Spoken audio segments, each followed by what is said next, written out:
Shalom, selamat pagi. Kita kembali berjumpa untuk mendengarkan firman Tuhan sebagai bentuk rasa sukacita kita pada hari ini.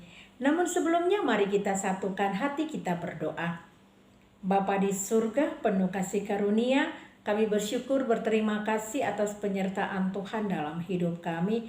Kembali kami menikmati nafas kehidupan, itu adalah mukjizat yang luar biasa yang layak kami syukuri ya Bapa. Kiranya firman Tuhan hari ini menjadi suluh dalam kehidupan kami, mengajarkan kami berjalan dalam terang Tuhan. Amin. Firman Tuhan sebagai renungan kita pagi hari ini diambil dari kitab Yesaya 61 ayat 1. Begini firman Tuhan. Roh Tuhan Allah ada padaku, oleh karena Tuhan telah mengurapi aku. Ia telah mengutus aku untuk menyampaikan kabar baik kepada orang-orang sengsara dan merawat orang-orang yang remuk hati, untuk memberitakan pembebasan kepada orang-orang tawanan dan kepada orang-orang yang terkurung kelepasan dari penjara. Demikian firman Tuhan. Firman Tuhan kita pagi hari ini kita beri judul Kabar Baik yang Berdampak. Bapak Ibu jemaat yang dikasihi Tuhan Yesus Kristus, bagaimana respon kita ketika kita mendengar suatu kabar sukacita?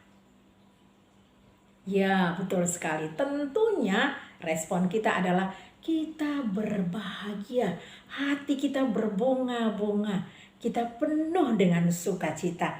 Sebab kabar baik itu adalah hasil dari jerih payah yang selama ini sudah kita lakukan.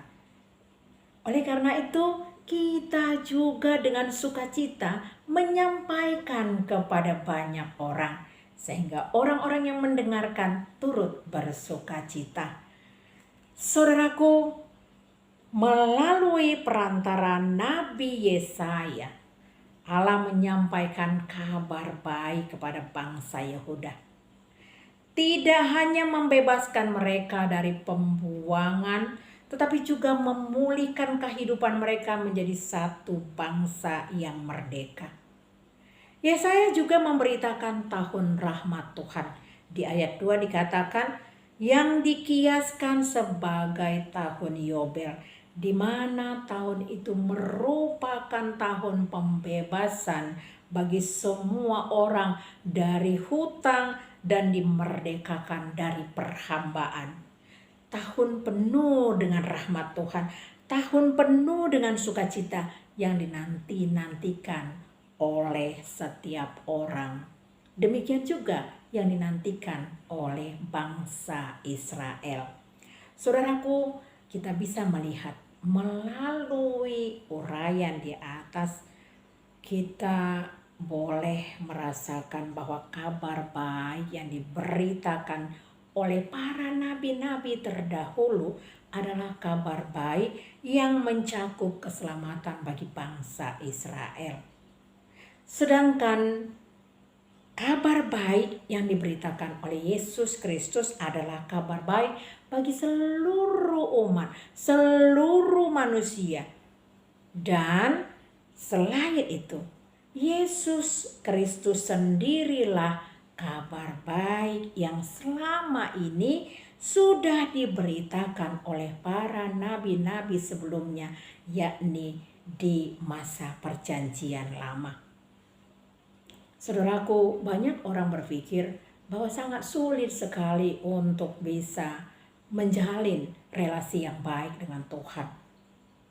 Itulah sebabnya banyak orang-orang yang menjadi putus asa karena mereka berpikir bahwa apa yang menjadi pergumulan mereka, bahwa ketika mereka di dalam penjara, mereka di dalam sakit penyakit, mereka di dalam begitu banyak persoalan, mereka ingin secara instan Tuhan langsung menyelesaikan persoalan mereka.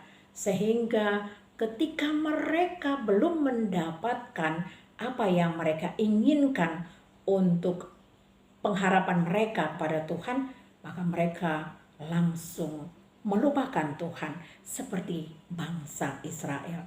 Ketika mereka merasakan bahwa apa pergumulan-pergumulan mereka, penderitaan mereka selama 70 tahun di Babel, Tuhan tidak merespon, membuat mereka menjadi putus asa. Namun kabar baik yang disampaikan oleh Nabi Yesaya kepada semua orang Yehuda yang terbuang ke Babel, mereka akan mendapatkan sukacita yang luar biasa.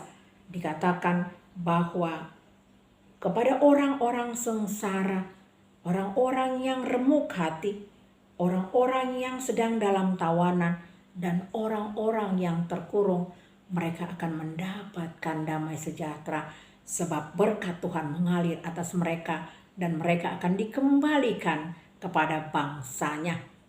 Itulah kabar sukacita yang mereka terima. Namun proses yang mereka hadapi tidaklah gampang. 70 tahun bukanlah waktu yang singkat. Oleh karena itu saudaraku, firman Tuhan kita pada hari ini sangat dahsyat, membuka hati dan pikiran kita bahwa waktu Tuhan bukanlah waktu manusia. Tuhan punya dan merancangkan hidup kita. Dia punya rencana-rencana yang indah dalam hidup kita. Oleh karena itu, ketika kita mengalami sakit penyakit, mari kita terus berdoa. Ketika pergumulan-pergumulan kita belum juga ada tanda-tanda bahwa Tuhan akan memberikan solusi, mari kita terus memuji Tuhan. Mari kita terus taat kepadanya.